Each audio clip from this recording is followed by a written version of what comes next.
السلام علیکم ورحمۃ اللہ وبرکاتہ۔ میں امید کرتا ہوں کہ آپ سب خیر و عافیت سے ہوں گے۔ تو آج جو ہم سبق پڑھنے والے ہیں وہ ہے مخرج نمبر 16۔ جیسا کہ آپ کو معلوم ہے کہ کل ہم نے جو مخرج پڑھا تھا وہ فا کا مخرج تھا، جو کیا ہے ہونٹ کا شکم اور ثنایا علیہ کی نوکیں تھیں۔ جب یہ آپس میں نرمی کے ساتھ لگتا ہے تو وہاں سے فا ادا ہوتی ہے۔ کیوں؟ یہ ہونٹوں کے ساتھ ادا ہوتی ہے۔ اور آج جو ہمارا مخرج ہے وہ ہے مخرج نمبر 16۔ یہ بھی دونوں ہونٹ ہیں، یہ جو سامنے دونوں ہونٹ ہیں، ٹھیک ہے، ان کو عربی میں شفتین کہتے ہیں، ولسان و شفتین۔ اللہ تعالیٰ نے آپ کو کیا دیا؟ زبان بھی دی اور شفتین یعنی دونوں ہونٹ بھی دیے۔ شفتین کہتے ہیں دونوں ہونٹ کو۔ اور آج جو ہمارا مخرج نمبر 16 ہے، آج ہم اس کے اندر پڑھیں گے کہ ہونٹوں سے کتنے حروف نکلتے ہیں۔ ٹھیک ہے، تو چلیے سبق کو شروع کرتے ہیں۔ اب یہاں پر دیکھیں مخرج نمبر 16 دونوں ہونٹ ہیں، ٹھیک ہے۔ اب اس سے 3 حروف ادا ہوتے ہیں۔ کتنے حروف ادا ہوتے ہیں؟ 3 حروف نکلتے ہیں۔ نمبر 1 با با با، نمبر 2 میم میم، اسی طرح آگے کیا ہے؟ واو واو، ٹھیک ہے۔ اب یہ جو 3 حرف ہیں یہ دونوں ہونٹوں سے نکلتے ہیں۔ اب ان کے اندر ایک تفصیل ہے اور ان کے اندر فرق بھی ہے۔ کیا ہے؟ اب ان تینوں میں تھوڑا سا فرق ہے۔ وہ کیا ہے؟ وہ یہ ہے کہ با ہونٹوں کی تری والے حصے کو ملانے سے ادا ہوتی ہے۔ کیا مطلب؟ یعنی با کہاں سے نکلتی ہے؟ با نکلتی ہے دونوں ہونٹوں کے تری والے حصے کو ملانے سے۔ جیسے کیا ہے دیکھیں، یہ جو تری والا حصہ ہے، اوپر والا بھی تری والا حصہ، جب یہ آپس میں دونوں ہونٹ ملیں گے تو وہاں سے با با با ادا ہوگی، ٹھیک ہے۔ اسی طرح اس کے بعد کیا ہے؟ نمبر 2 پر ہے میم، ٹھیک ہے۔ اب یہاں پر دیکھیں، مثال بھی دیکھ لیں، جیسے کیا ہے؟ با اب وابا اب وابا، ٹھیک ہے۔ اب یہاں پر دیکھیں با کہاں سے ادا ہو رہی ہے؟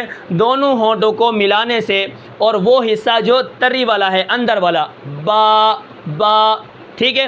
اب یہاں پر آگے دیکھیں نمبر 2 پر، اب میم کہاں سے نکلتی ہے؟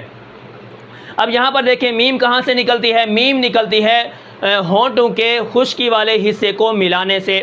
اب خشکی والا حصہ کون سا ہوتا ہے؟ یہ جو باہر والے ہونٹ ہیں، اب ان کو ملانے سے میم میم میم ادا ہوتی ہے۔ جیسے ام ہل ہم ام، ٹھیک ہے۔ باہر والے ہونٹ جب ملیں گے، خشکی والا حصہ ملے گا تو وہاں سے کیا ہے؟ میم ادا ہوگی، جیسے ام ہل ہم، ٹھیک ہے۔ تو اس کے بعد کیا ہے؟ نمبر 3 پر ہے واو۔ اب واو کہاں سے ادا ہوتا ہے؟ واو ہوتا ہے دونوں ہونٹوں کو گول کرنے سے، جیسے غنچے کی شکل بن جاتی ہے، جیسے واو واو والذین والذین، پڑھتے وقت ہونٹ گول ہو جاتے ہیں تو وہاں سے واو ادا ہوتی ہے، جیسے واو، ٹھیک ہے۔ آخر میں والذین، یہ قرآن کے اندر مثال ہیں کہ اس کو اس طرح پڑھا جاتا ہے۔ اب اس کے بعد اب با کو کیا کہتے ہیں؟ میم کو کیا کہتے ہیں؟ ٹھیک ہے۔ اب یہاں پر دیکھیں با کو بحری کہتے ہیں، ٹھیک ہے۔ باہر کا مطلب کیا ہے؟ جیسے مرج البحرین یلتقیان، اللہ تعالیٰ نے 2 دریا روا کیا، دریا پانی، ٹھیک ہے۔ تو یہ جو تری والا حصہ ہوتا ہے جہاں پانی ہوتا ہے وہاں سے با نکلتی ہے، ٹھیک ہے۔ اس کے بعد یہ جو میم ہے، اب میم کو کیا کہتے ہیں؟ میم کو کہتے ہیں بری، ٹھیک ہے۔ میم کو کیا کہتے ہیں؟ بری۔ بر ایک ایسی زمین ہوتی ہے جہاں خشکی ہوتی ہے، ٹھیک ہے، وہاں پر کوئی سبزہ نہیں اگتا، وہ بر ہوتی ہے، ٹھیک ہے۔ تو یہ جو ہونٹ ہیں باہر والے، اس کو بری کہتے ہیں، تو وہاں سے میم ادا ہوتی ہے، اسی لیے با کو بحری اور میم کو بری کہتے ہیں۔ اور واو جو ہے یہ دونوں ہونٹوں کے گول کرنے سے ادا ہوتا ہے، جیسے ایک گھنچے کی شکل بن جاتی ہے، ٹھیک ہے۔ اب اس کے بعد دیکھیں، اب کل ہم نے جو مخرج پڑھا تھا وہ جو تھا مخرج نمبر 15، اس کے اندر ہم نے فا کا مخرج پڑھا تھا، وہ بھی ہونٹ سے ادا ہوتا ہے۔ اسی طرح ان تینوں حرفوں کو، فا کو، ان تینوں حرفوں کو شفویہ کہتے ہیں۔ کیا کہتے ہیں؟ شفویہ۔ اب شفت کا معنی کیا ہے؟ دونوں ہونٹ، جیسے اللہ تعالیٰ نے قرآن میں بھی فرمایا ہے کہ وَلِسَان، ہم نے انسان کو زبان دی، اور وَشَفَتَيْن، وَلِسَانًا وَشَفَتَيْن، انسان کو ہم نے زبان بھی دی اور 2 ہونٹ دیے۔ کتنے؟ شفتین، 2 ہونٹ، لسان ایک زبان اور شفتین 2 ہونٹ دیے۔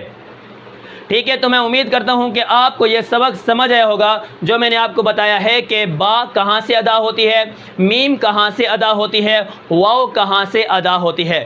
اب با کا نام کیا ہے؟ اس کو بحری کہتے ہیں، میم کو بری کہتے ہیں، اور واو یعنی غنچے کی شکل بن جاتی ہے، دونوں ہونٹ گول ہو جاتے ہیں۔ تو یہ 3 حرف اور ایک فا، یہ دونوں ہونٹوں سے نکلتے ہیں۔